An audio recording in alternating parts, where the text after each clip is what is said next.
தேரில் மன்மதராஜன் ஊர்வலம் போகின்றான்.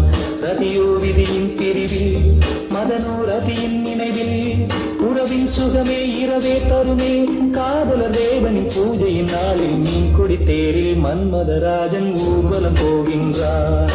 மீன்கொடி தேரில் மன்மதராஜன் ஊர்வலம் போகின்றான்.